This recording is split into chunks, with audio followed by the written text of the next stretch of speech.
Welcome, everyone. This is our latest episode of Human Services in Porter County, and I'm very pleased to have two of my favorite people as my guest. This month is Domestic Violence Awareness and Prevention Month, and I have here Denise Koebcke, who is the president and CEO of The Caring Place. And I've got Chris Kostbade, and she is the executive director of Stepping Stone Shelter in Michigan City. So that will be our discussion topic today. And it's going to be a wide-ranging topic, and we are recording for the first time with an audience who may have questions for us, and we're going to do our very best to get to those as time permits.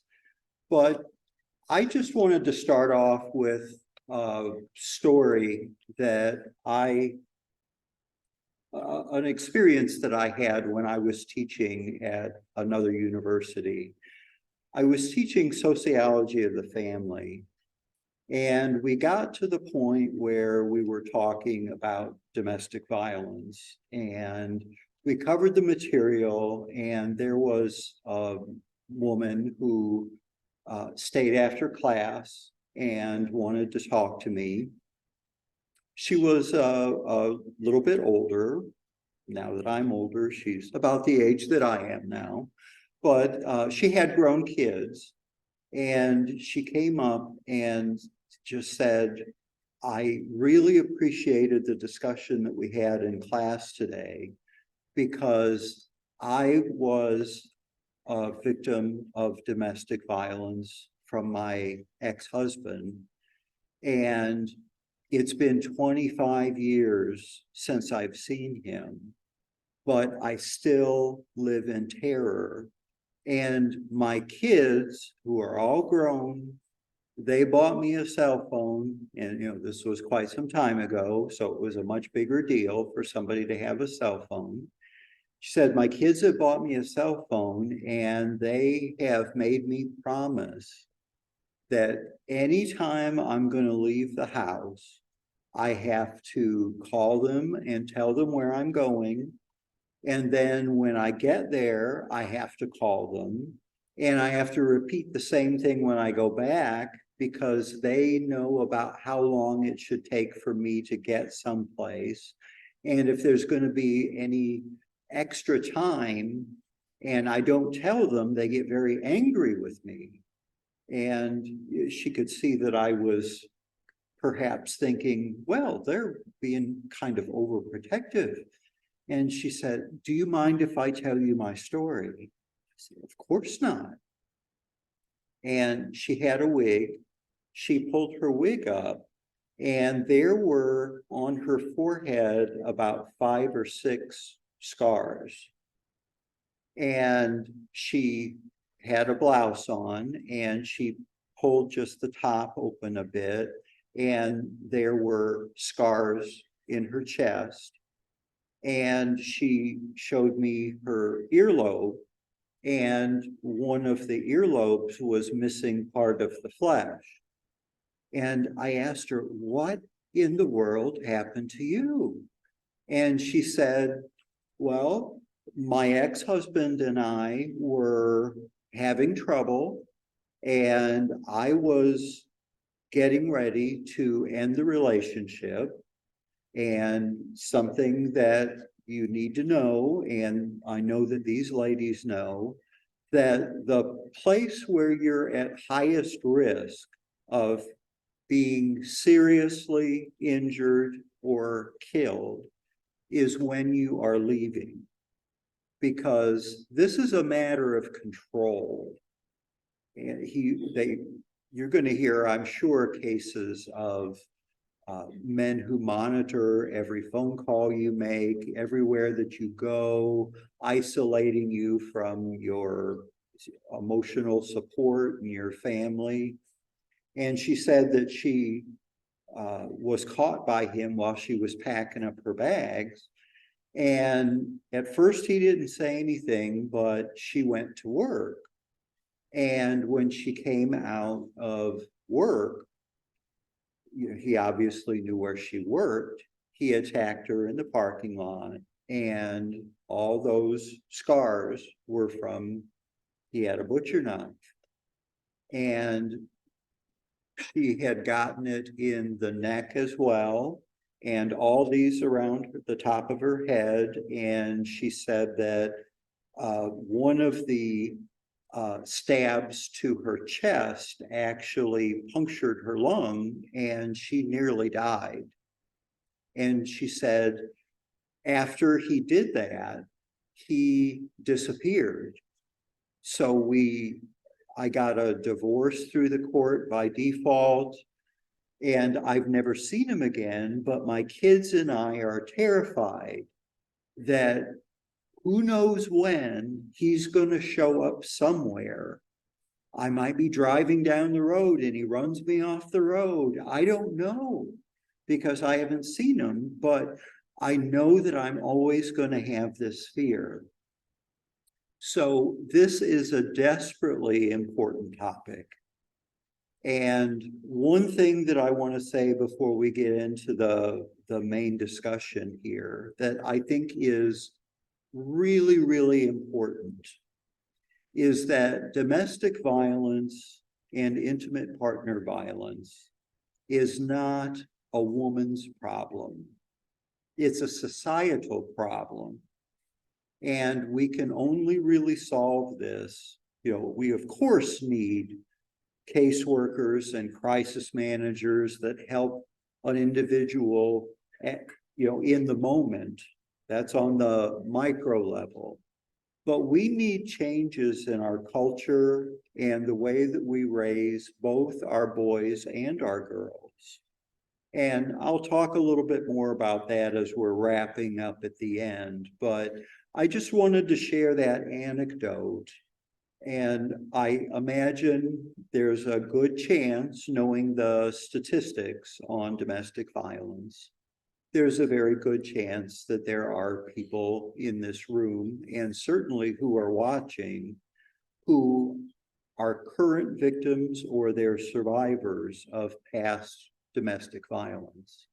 So we need to work together to solve this problem. And I'm very proud of the work that's being done in the agencies here, because they are addressing things at multiple levels. So let's go ahead and start our chat, and I'll talk to Denise first. And could you tell us some about the Caring Place and what it is that you do there and your mission? Sure. The Caring Place is the only 24-hour domestic violence shelter in Porter County, but we serve Porter, Lake, and Stark counties, and we partner with other shelters because sometimes you need to move somebody out of those counties even for safety reasons. So we're the only one in Porter County. Our mission, and I'm going to actually read this mission verbatim because I hate when I leave out words, because as a team, when we did our strategic planning, we worked really hard to get the verbiage in this mission correct, because words have power. So our mission, and it's important to us, is that we provide inclusive service, shelter, and ongoing support for people experiencing domestic violence. Notice, we did not say victims. We did not say survivors, because labels have power. We don't believe in labels, okay? Because they all have a connotation. It also, using this verbiage, people experiencing domestic violence, it can happen to anybody, okay? It's not a certain demographic. It's not a certain type of person. It can happen to anybody. It's people, all gender identities, all ages, all socioeconomic status. So this mission statement to us was really, really important. And I think, I personally never experienced domestic violence, but it impacted my family. I had two aunts. My favorite aunt, I firmly believe, was killed by her husband when I was in Germany for a couple years. Another aunt lived with a horribly abusive situation for many, many years. But those were things that nobody talked about when I was young. You know, we are contemporaries, Don and I, and it just wasn't spoken of. And so that's why our theme at the Caring Place, since the moment I took office at the Caring Place, was let's start talking. Because you can't solve issues that nobody's willing to talk about, right? You can't get rid of the stigma if people aren't willing to talk about it. So that's one piece of our mission. The other piece of our mission relates exactly to what Don has said, and that's about culture. Okay, this is a cultural, societal issue, okay? So the second piece of our mission, and we're pretty excited about how far we've come in just a few years on this part of our mission. It's through advocacy, awareness, and education, we empower people to build supportive, respectful, and compassionate relationships. So those are the two pieces of our mission, two aspects. We've got the crisis intervention and we've got the prevention and awareness. Can you tell us a little bit more about those two pieces of the mission? For sure. So intervention is our shelter, our 24-hour emergency crisis shelter. We are full all the time, and we work really, really hard to get folks in the most lethal situations in right away. That's the goal, right? It's an emergency crisis shelter. So if we get a call and we run that lethality scale and they need to get there, my staff is amazing at finding a way to make that happen and getting somebody safe, at least for that time period, okay? You do realize that only a very tiny percentage of people ever actually seek shelter, ever, okay? A very small percentage. And that's why another piece of our intervention, really, for those who are experiencing domestic violence but won't come into shelter or cannot come into shelter or don't want to bring their children in, is our community advocacy program. And if anyone needs to speak, we have a couple of our awesome community advocates here today. But a lot of people will never seek shelter. They won't come to us. And frankly, there are never going to be enough beds and enough shelter space for people experiencing domestic violence when you look at the data, right? But our community advocates can provide that support and the resources and just that person to walk alongside someone as they decide what they're going to do. You know, that's not our decision. It's not your decision. It has to be the person who is experiencing these things who decides when and where and why and how they're going to move. And our advocates are so exceptional at walking alongside folks with no judgment and getting them the assistance they need in any way they can. Okay, so that's the intervention piece, the emergency shelter and the community advocates working with people who are currently experiencing domestic violence, sexual assault, those sorts of issues, but won't come into shelter. Okay, so that's one piece. The other piece has to do with culture, and that's the prevention and awareness piece, okay? So we have recently been able to get funding for community outreach staff, and those are the people we have here on campus with resources. Every week, our table stays here. We have now hired a couple new folks who will be going into classes and giving overviews and talking about healthy relationships. How many of you have had situations where everybody's telling you what not to do, right? Has anybody told you what to do?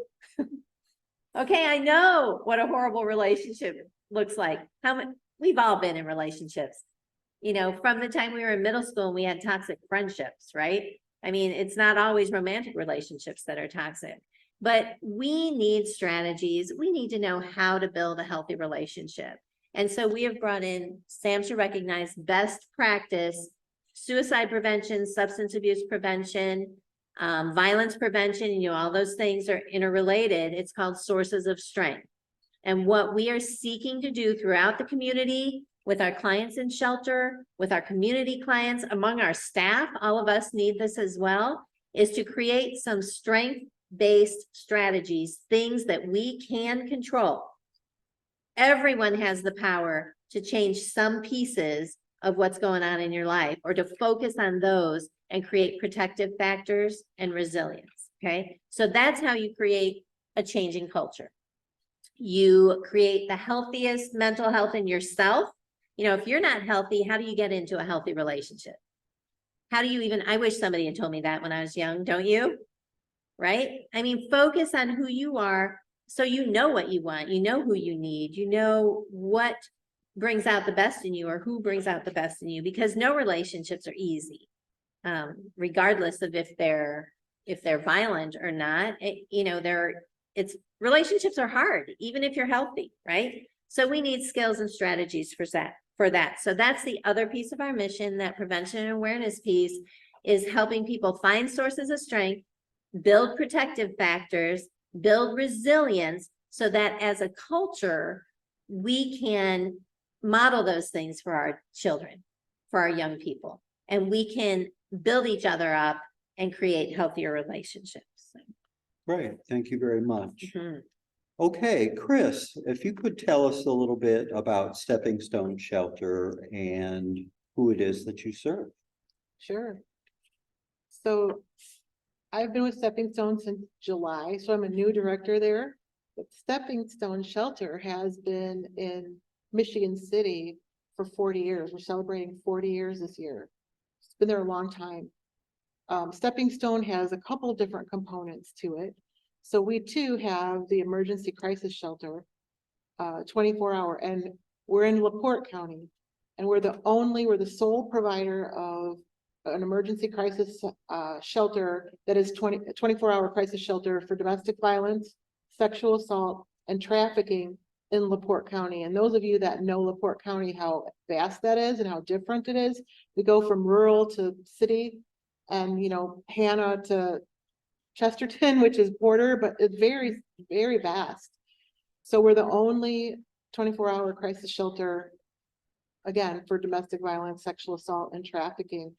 And Michigan City, if you think about the crossroads, 94, 90, all the roads that come through that area, we are a trafficking segment. We get all kinds of folks that come through that area, and we get a lot of folks that come to us that don't realize they're being trafficked or don't know that what they're going through isn't okay or normal, or that they shouldn't have to bear those, the difficulties that they're in. So the first part is our shelter. We have 35, we're capacity for 35, and we too run pretty full most of the time, LaPorte County, and us too, we partner and are so grateful for other shelters that we really work together. We support each other, even other shelters as well, that we can brainstorm. What can we do? How can we do it better? What kind of things are you doing? What are you finding that works? How are you managing, right? Post-COVID, getting through COVID, we survived as a shelter through COVID as well, trying to, really help everybody that needed it. Never closed the shelter. And then post-COVID coming out with, just we'll get into more of that as well, but just the tensions and the difficulties going on in the homes. People were shut in together, and all of those, all the different difficulties that were going on at that point as well, that continue, and we're seeing an increased need. So the shelter, and then we have a second component to our Stepping Stone program, and hence the name Stepping Stone. The shelter is a stepping stone to our bridge program, and our bridge program is a transitional housing program, and it's a part of our program. So it's like you can't just go to the bridge. You come from the shelter, having worked the program, doing really well, working on, we too serve so many services around for free as well, around our clients that come to us for support, whatever they need. We have in-house, we cook, first of all, home cooked meals. We teach, nutrition and how to, be financially efficient with costs of food and daily living, with, costs of inflation and things like that. So we're teaching all the time in every component of what we do. We have parenting programs come in. We partner with 25, I think it was at last count, different programs depending on what the needs are, from parenting programs to counseling, groups, financial aid, budgeting, school partnerships, tutoring, computers, job skills. All of those components are then wrapped around for what each individual needs. And us too, we serve men, women, and children. And a lot of people are really surprised to hear that we serve men. And already this year have exceeded the number of men we had last year. And I would say since I've been there in July, which is only a few weeks, I'm gonna add more weeks on as we go, but we've always had a man in the shelter since I've been there. It's never been without a man in the Wow. shelter. And I think a lot of people are surprised to hear that, and the way we're, we're able to separate that. But the bridge program then is a resident could go there for up to 18 months. Now I say up to 18 months because the hope is that once they come to the bridge, and we furnish an apartment there, there's 15 apartments, furnish an apartment, and everything is provided for a fresh start and a fresh path forward with those services still intact in place at the bridge. And again, maybe some of them not so much as an emergency in those first 30 days. But hopefully they continue to, utilize those supports and resources because they're there. And sometimes they come and say, I stopped going, but I need to go again, or whatever it is. But they can save their funds from working. And at that day one of coming into the bridge, we start working on permanency housing, getting more benefits, whatever benefits might be there, looking at how can they get, housing that meets their level of income of where they're at and working.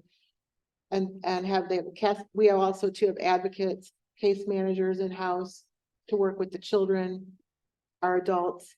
And then when they're ready, they go out and get their apartment, and we allow them to take everything that we've given to them if they want it. Take the beds, the furniture, the couch, everything that we furnish the apartment with can go with them if they so choose. If not, that's okay too.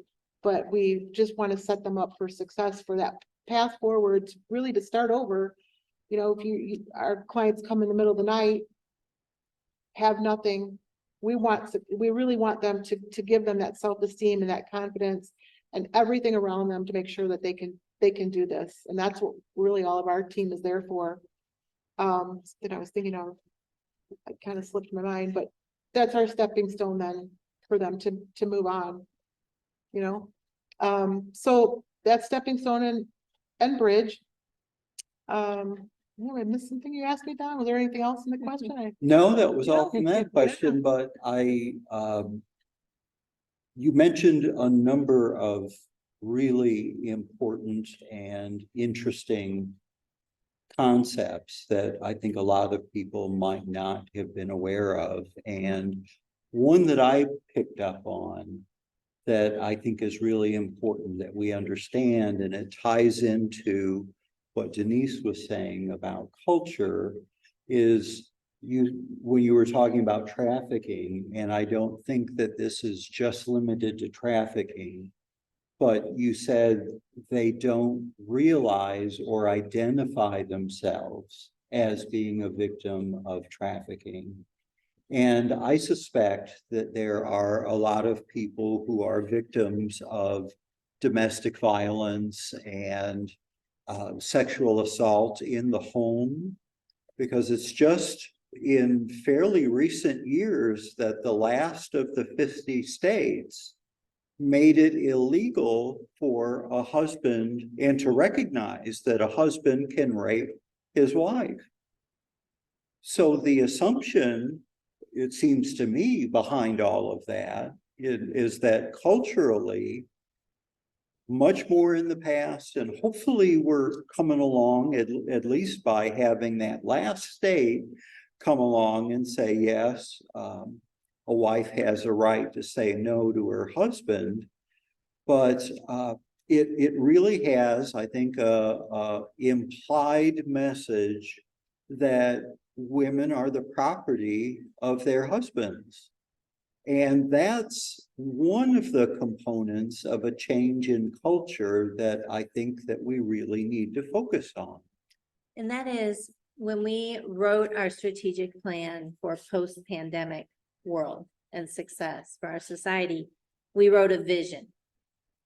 And we knew our vision had to be a cultural one because none of us can impact this issue alone, right? It's going to take the whole society to get on board. So our vision is the key to the real impact on this issue. And so I want to share our vision with you. Our vision is that we envision a community free from domestic violence in which all people engage in healthy relationships. And here's the key, Don, supported by a society committed to nurturing, respect, and nonviolence.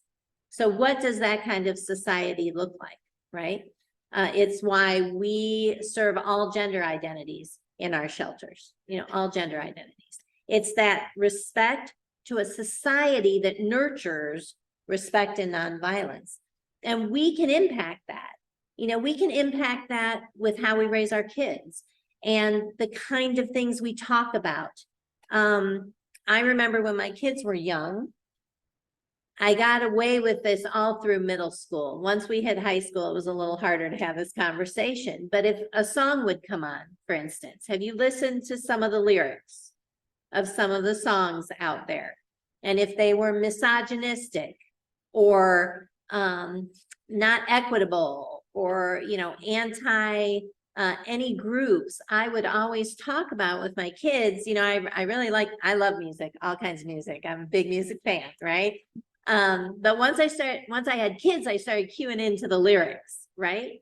And that kind of stuff is just, it's insidious, right? In setting a cultural norm. So we would just talk about, I really like the beat of this song, but I don't like what it's saying. Why do you think I have an issue with those lyrics, right?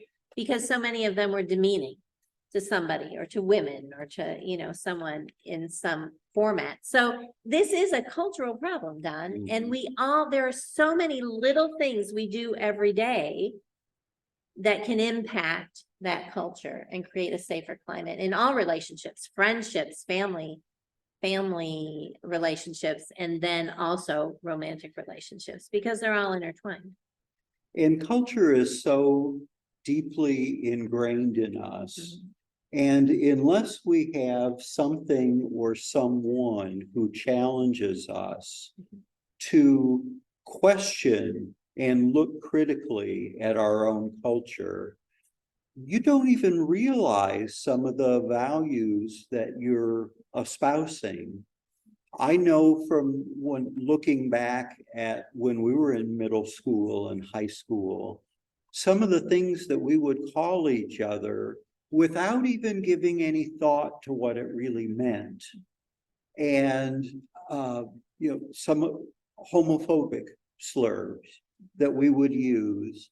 And now that I've got decades since high school and I've maintained friendships through Facebook, I know that there are people who have come out now, and I've thought to myself, I wonder if I ever said something without even realizing what it was, and think of the harm that maybe I helped inflict upon this person without even knowing it. As a child. And then as the adult, I would go in and train educators, right? Because if you are an adult and you're standing in a hallway and kids walk by you and you hear a kid say, "That's so gay," and you don't address it, what have you just done? You've condoned it, right? You have added to that negative culture. And so I would teach teachers to do a 3-second intervention. It doesn't have to be some huge conflict or humiliation or anything like that. That'll have the opposite impact, right? But you say, "Hey, we don't say that here." 3 seconds. We don't say that here. I taught teenagers to do that 3-second intervention with middle schoolers, and it works. It's just calling attention to that negative cultural sort of thing that maybe nobody else has ever called their attention to. Hey, we don't do that here. We don't treat people that way. We don't say that stuff. And that's all it is. And then you move on, but at least you haven't condoned it. Right. It's just those little things, or jokes, like really misogynistic jokes.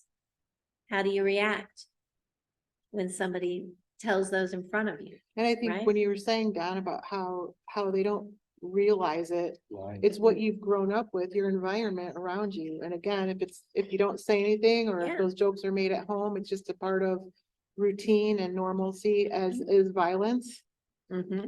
and assault. And if, I can't tell you already, just in the short time that I've been there, how many women I've spoken with who their sisters, their mothers, their grandmothers have gone through that. They've lived and it's a cycle, that cycle, and they are trying to break that cycle themselves, but they're not even receiving the support from their own families because they've lived it. I have one woman whose sister was murdered in a domestic violence situation. And her mother didn't want her sister to ever leave that relationship because you just don't do that, in our culture or our religion, right? Religion as well. There's a lot of pressures around that, which makes it really difficult when you're in that situation. A lot of times people say, well, why don't they leave? Why would you stay in that relationship? Why would you, I don't understand it, or how did I not know, or there's so many, they hide what's going on. There's so many stigmas, and I think one of you said the stigma word earlier, because we're in those situations, there's shame or guilt placed on those women, men, to leave that relationship, and it's their fault. They feel like they might not have the resources or support, or again, those cultural pressures, religious pressures. I've dealt with that too. I had a friend whose church required them to have marriage counseling within the church. And the counselor at the church told her she just needed to obey her husband, right? The traditional, thou shalt obey. And that's just how it was. And she could not seek counseling outside of the church. She ultimately ended up leaving the church, but felt shameful and guilty for having, that was such a part of her core that she grew up with, but breaking that cycle for her kids, she was able to do that. So there's so many pressures around that, it's really important that we don't judge, that we advocate, we're there side by side, working with our families, and making sure that we're trying to get in on the children. And I'll say this real quick. I don't think also folks realize that many times we have more children in the shelter than we do adults, because Always. we have families that, Always. right? Yeah, with 2 Yeah. and 3 kids, there's more children. So we're really working on the advocacy and the prevention and teaching the kids, because adults are a lot harder to teach than kids. We can get to those kids and show them a different way. We can reach them, we can teach them. I feel like, can't reach you, we can't teach you, but when we have them there, we really work hard to do that. I like that you brought up the cycle. And so I know we don't switch it quite yet. But I want to get to that cycle slide that Chris made. Support is huge. As Chris pointed out, you don't always have family support. There are folks who come to us who have no friends or mentors because they've been isolated. That's part of the abuse, right? And then if they have pressure from family to stay in that relationship because that's their duty or what have you, where's support? Where's their support? So even if they do break away and they come to shelter, they still don't have that support network. We become that support network. But what about when we do find them housing and they move forward? Where does that go? So I want to point out these support groups. That's where these community support groups come in, because it's that continuation of care, right? So we're trying to empower people and get them stronger to move forward and create that safety net that they, as Chris pointed out, they may not have from home or anywhere else. So these, those are scan codes, and I don't know, and I think we have scan codes out there. You can go to our website, and if you go up at the about or resources, I can't remember what page it's under, but you can find the support groups, and these are open to everybody in the community. They're healthy relationship groups too. So you do not have to be someone who has experienced domestic violence or sexual assault or either of those crisis situations, but there are healthy relationship groups utilizing sources of strength. And there's one specifically in there for 18 to 24-year-olds. So you can see those. You can go to our website and find those, and you can register right there. And there's often food and stuff, I believe, sometimes, and just great conversation support if you don't have a lot of support anywhere else. So, and I know that cycle slide is there somewhere. Yeah, we're going to look at that Yeah. in just a moment. But one additional point that I wanted to raise about culture, because up to this point, we've been primarily talking about culture at a societal level, but families have cultures too. And when you are brought up in a family where certain behaviors are just part of your normal life, and you don't realize because you've had nothing to compare it to, we are creatures of patterns and repeated behavior.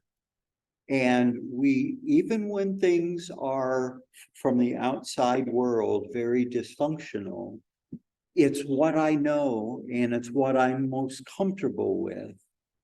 And one thing that I wanted to ask before we get to the pattern is, if you've got a friend or a relative or somebody who's not part of your immediate family, and you feel from what they're sharing with you that they are experiencing domestic violence, what do you say to them? Yeah, I think it's important that, one, you look at where you're at, what the timing is. I think it's really important to be cued in on making sure that you have confidentiality, quiet place to focus where they feel comfortable, where you feel comfortable.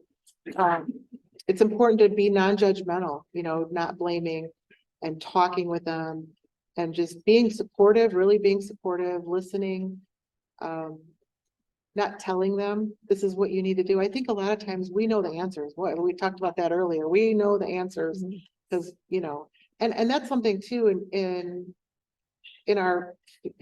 human services. And I assume many of you are human services students or want to be or will be, is that we like to put that counselor hat on and tell them how it's going to be fixed.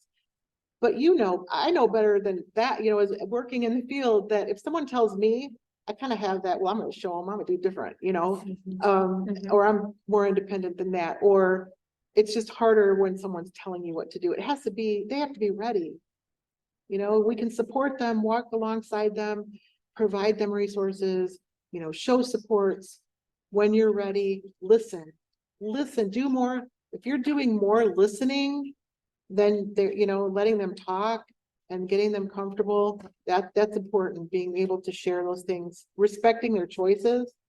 I think part of the stigma we talked about is they don't always feel comfortable because, again, right, leaving a situation like that, there are so many levels of things that we may not even think about, financially, housing, Kids. children, all, there's so many pieces. Fear, not trusting authorities. Trust.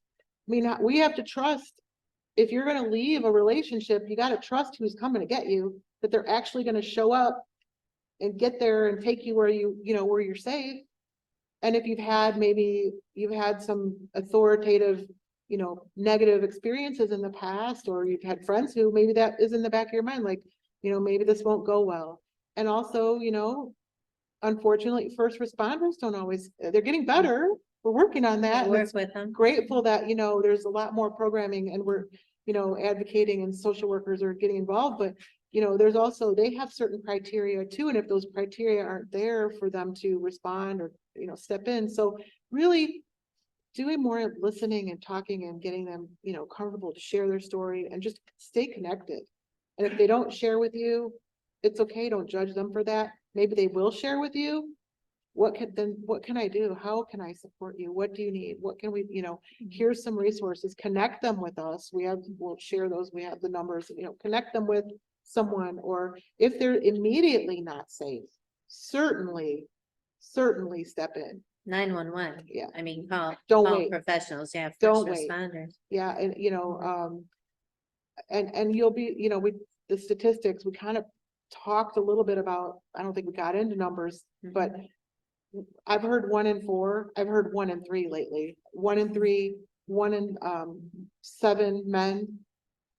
Sometimes 1 in 9, 1 in 6. It doesn't, to me, 1 in 6, 1 in 9, still a lot. One is, It's hard to get current numbers yeah. because they just don't always report. don't There are always- certain yeah. states that won't report at all, Yeah. right? Talk Yeah. about culture. But if let's say it's 1 in 4 women, 1 in 6 men, that those numbers are high. And so chances are that, someone, we always say, everybody knows someone, and we can all do one thing. We can do one thing to help them and to support them. I think you both brought up a good point, and I think as Don had said, what if you suspect that someone is experiencing domestic violence? Because they may not Yeah. tell you, as Chris said. And what if nobody says anything? What if they don't tell you and you're suspecting? How can you maybe create an opening for that? I think popular culture is a great way to create an opening for that. Maybe there's a movie and you've seen a movie, or you notice something in music or something, and you're out doing something, and it's better when you're out doing something, you're walking, you're doing something, because people feel more comfortable. If you're sitting there staring at them, trying to get them to open up, some people will just shy away, particularly boys and men, right? So you have to create an opening. Something that works well with teenagers is, we have flyers and trifolds and, resources and things out there. Sometimes you have to be a little slick under the radar. If you have a daughter or a son who is going through a breakup as a teenager, that sort of thing. We have a great trifold out there that says breaking up is hard to do. Now, if they're in a traumatic situation, they're crying and they're, really upset, is that the best time to talk to them about it? But when they're in a calm moment, you can maybe have something out there and say, hey, I saw this. I don't know. Do you think this is accurate? Ask their opinion on something. What do you think from a guy's perspective? Is this accurate? I mean, there are ways to kind of smoothly open the conversation, but you do it in a time where they feel safe to talk and they don't feel maybe like it's so personal. Yeah. Like, I think you're in you're in an unhealthy relationship. People's guard is going to go up right away, right? So you have to kind of really think about how you might broach that topic in a non-threatening way, like you said, Chris. Open-ended questions. Yeah. Interviewing an assessment class, was it? Open-ended questions. Like Did Don you said. teach that class? Yes. Yeah. Yes, I have. Yeah. And I think some of the reasons why, that contribute to these numbers, as upsetting as they are, probably being significantly low, is if somebody doesn't identify themselves and they don't involve police, it's not going to go counted. And also, do we have a standard definition across, I was going to say across the country, but even from one county to the next, or one state to the next? So I don't think that we have broad consensus as to what it is. Is shouting and belittling, is that domestic violence? It's abusive, but many people would not consider that domestic violence because you didn't hit or kick somebody. But so one of the worst pieces of advice that we give to our kids is, sticks and stones may break my bones, but names will never hurt me. That is horrible to teach your children, Because when you're told something repeatedly, especially by somebody whose opinion you value highly, whether it's a parent or a grandparent or an important partner in your life, that sinks in deep and you start to believe that. And you think that you're not worthy of being treated any better.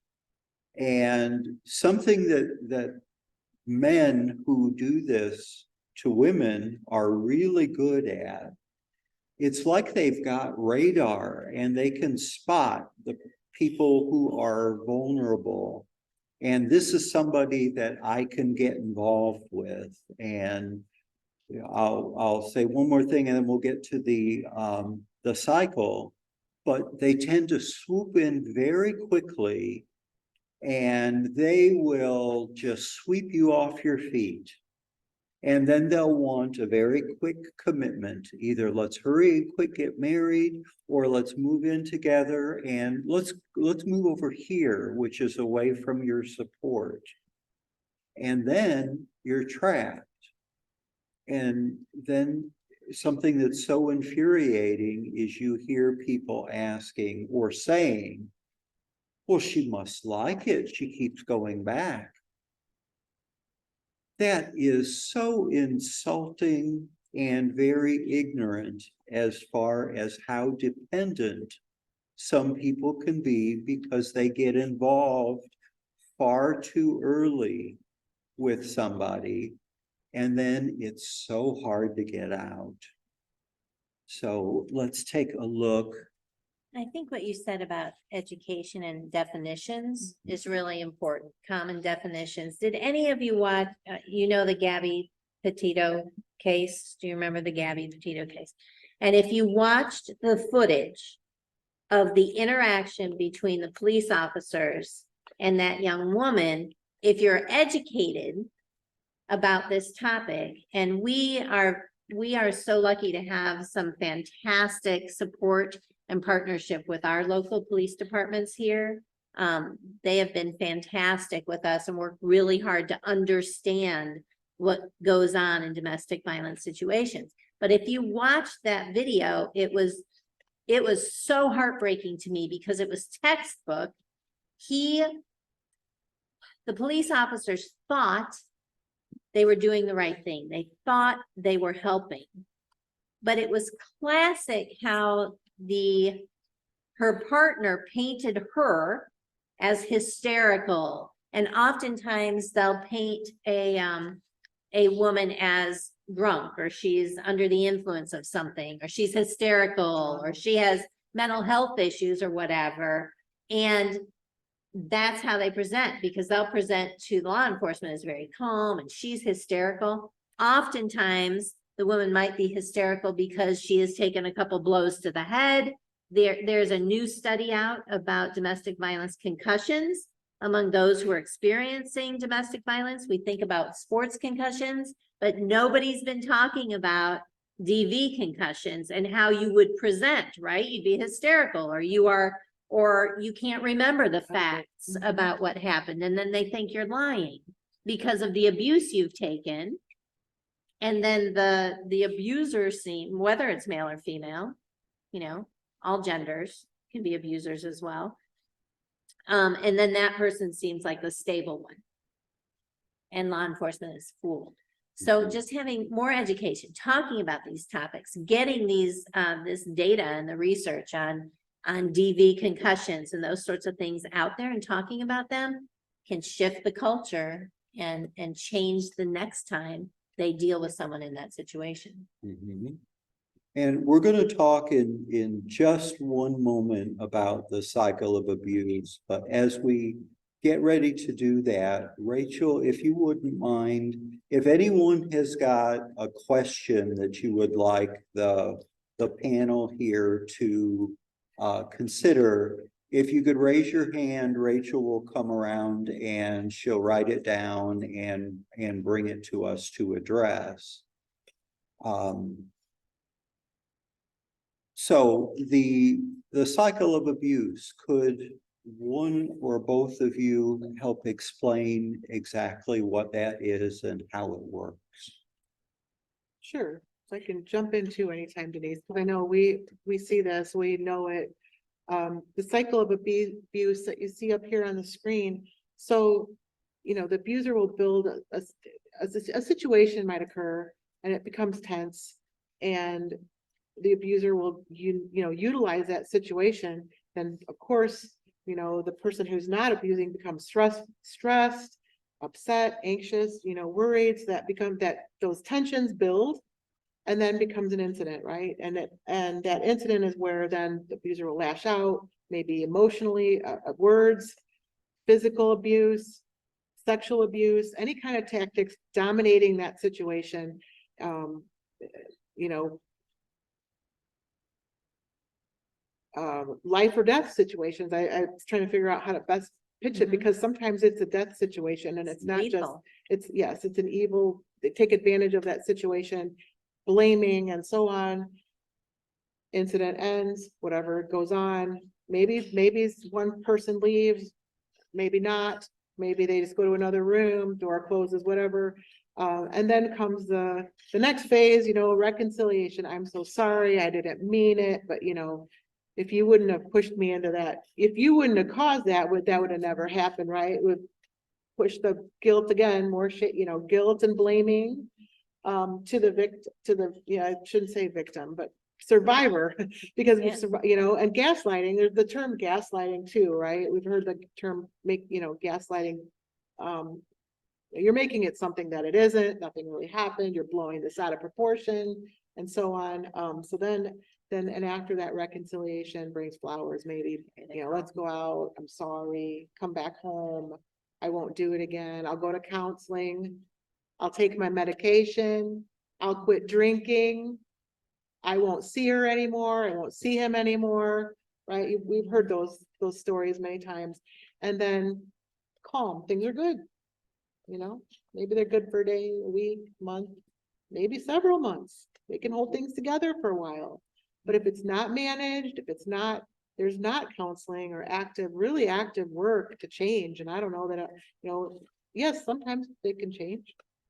But there takes a lot of work, a lot of effort, a lot of time and years, and get through that calm period, and then next time Begins again. And that's that cycle. And if you have children, it's so much harder to find a way to get out. And so then when it gets calm, you convince yourself it's not going to happen again, and you wait, and then it escalates. Oftentimes each successive incident escalates. I've seen where also kids have grown up in this, they see it.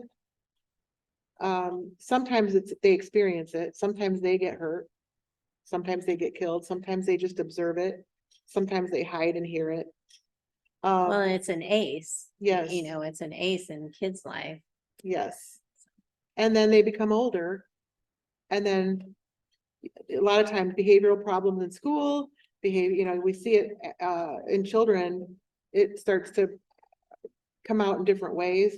And I'm sorry, an ACE is an adverse childhood experience, for those who didn't know. Yeah. I'm sorry. Yeah.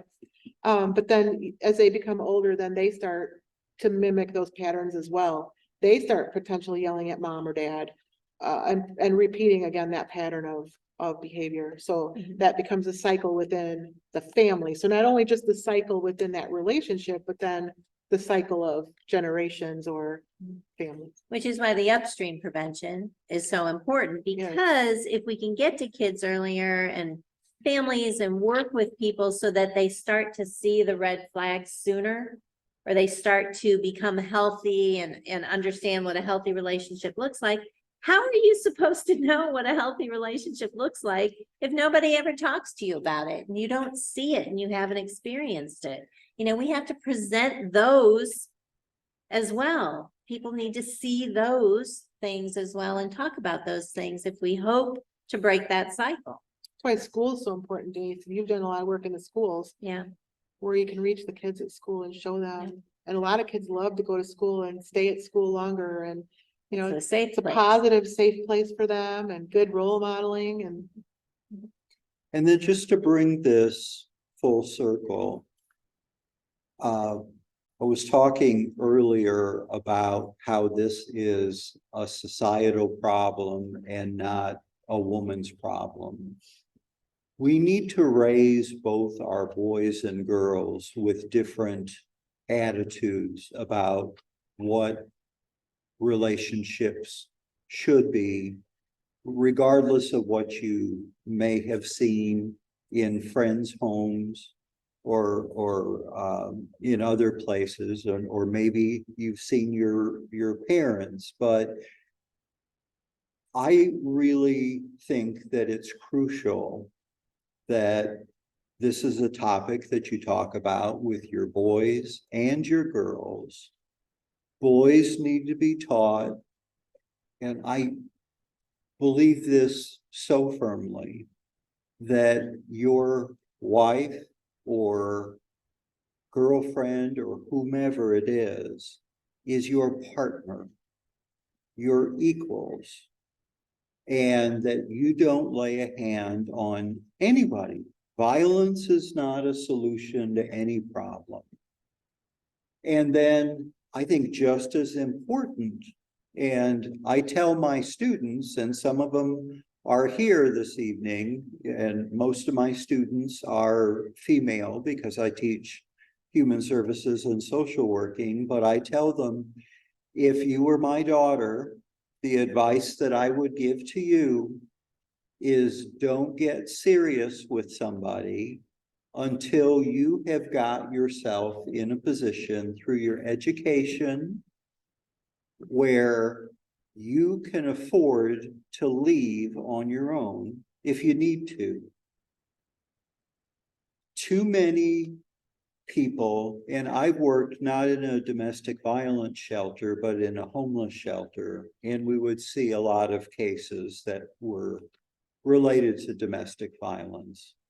But we'd have so many cases where they got involved and they were teenagers and they had kids right away, and she stayed home to take care of the kids because, I mean, we all are pretty familiar with statistics about how, generally speaking, men make more than women do. So if you have to pick one to stay home, well, then she should stay home because I can bring home more money than her.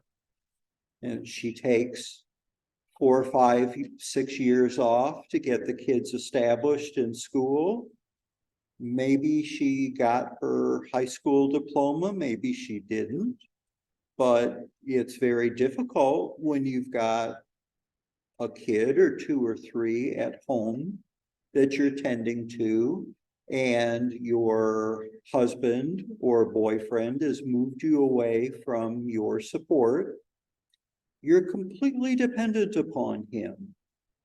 And what we need to teach our boys is, going back to the notion of your wife or girlfriend is your partner.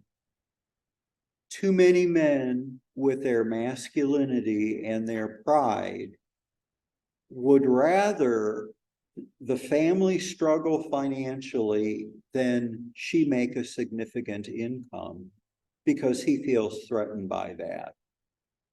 And I think rather than being threatened, you should encourage each other because it's our household money. And I am privileged in my own personal life, my wife and my partner. She could afford to leave if I was mistreating her.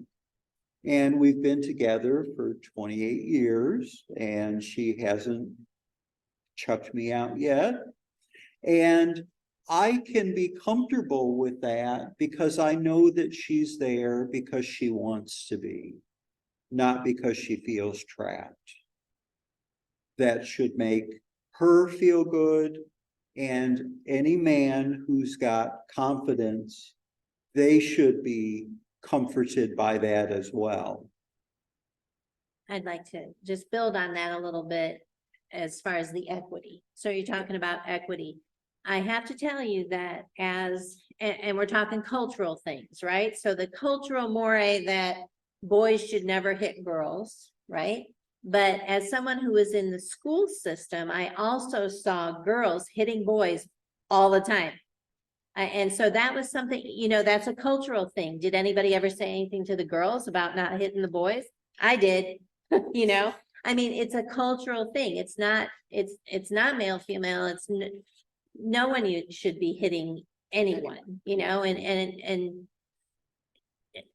boys who are in relationships with boys, girls who are in relationships with girls. These gender issues and these relationship issues run the gamut of all of those identities, right? So somebody is aggressive and we need to teach our children that's, and you're not joking. And no, he doesn't like you because he's hitting you. No, she doesn't like you because she's hitting. Have you heard that? Oh, he likes you, or oh, she likes you because she's doing that. That's a cultural norm that we need to dispel, among all of our kids equitably. And the financial piece is huge. Financial abuse is one way that people get stuck in a relationship in the blink of an eye. As Don pointed out, meet really early or have children or whatever, move in together, and suddenly somebody has more power and control over the finances of that relationship, and then you're stuck. Okay. So when we do our November 2nd, we have our Amanda Forum Dare to Date Safe conference out at Aberdeen. If high school kids, they need to get out there. It's region wide. So we have high school kids from across the region, and we have Centier Bank come out and do a session on financial independence and financial safety and how do you protect yourself financially, because most people don't know. I didn't know. I jumped into, a marriage or whatever, and everything was all pooled in the middle. Is that the best way to do it? Not if somebody's into control, right? So if we have our young people learn about that as well, financial independence and how financial abuse occurs, they can be on the lookout for how to protect themselves so that they can leave, as Don says, if they need to. So. Absolutely. Yeah, and domestic violence affects all walks of life. Yes. So all financial backgrounds, all genders, all identity, yes, Yep. all cultures, all, races, backgrounds, sexual orientation. Yeah.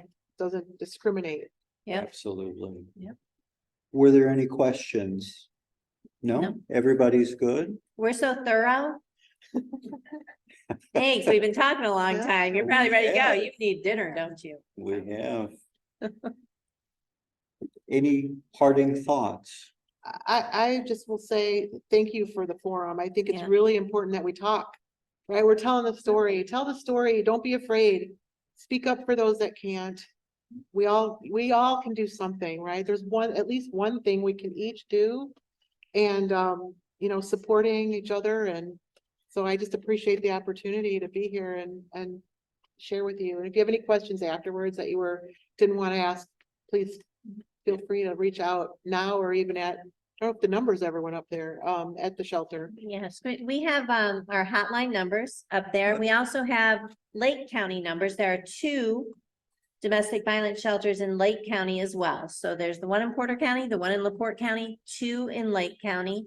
I am just honored, as always, to work with Don and Chris. It's just a pleasure to have people who care passionately about this topic and are willing to talk about it. We have lots of resources out there. If you are interested at all, and if you've had any background or experiences with domestic violence, our advocates are hosting a clothesline project out there, if you've ever seen that, with t-shirts, and we invite you to decorate a t-shirt to add to that clothesline project if you're interested, and you can stop by the table. You'll see the paints and the t-shirts, and they'll tell you the parameters for that. But we just appreciate you being here too. I know you've mostly listened today, but we hope that you will take these things home and start talking about it.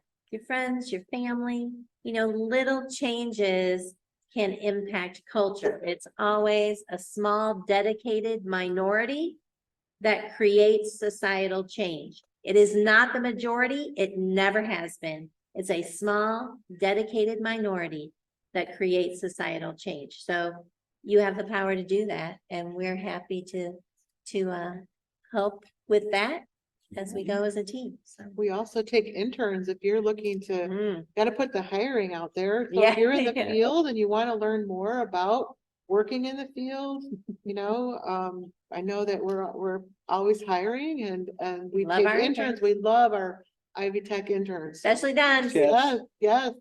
That's right. My interns rock. They do. You do. You do. Yeah. You do. And just one last thing in building on what both of my guests were just talking about engaging in conversations and how you can go about doing that. There's and Denise mentioned earlier about watching programs or listening to music.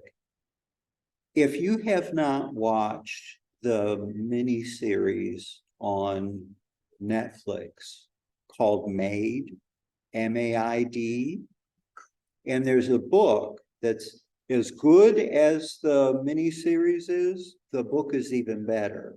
I second that emotion. Yeah, I read the book first. Yes, watch that. And if you want to start a conversation with your kids, your partner, or a friend, we're talking about how do I mention to my friend that I think that they're experiencing domestic abuse? Start watching that together. And believe me, that is going to open up a lot of conversations. It's a great, great, upsetting thing to watch, but it's a tremendous tool. So I couldn't recommend it more highly. So thank you all for coming out.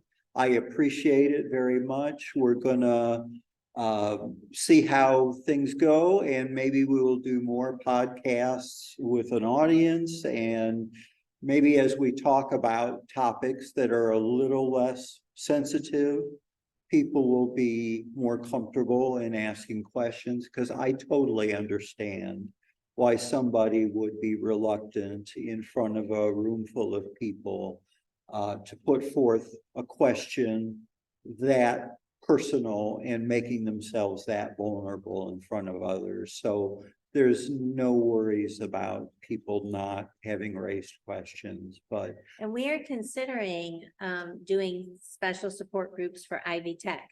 So if there is enough interest among students here at Ivy Tech, we'll bring a support group to you right here.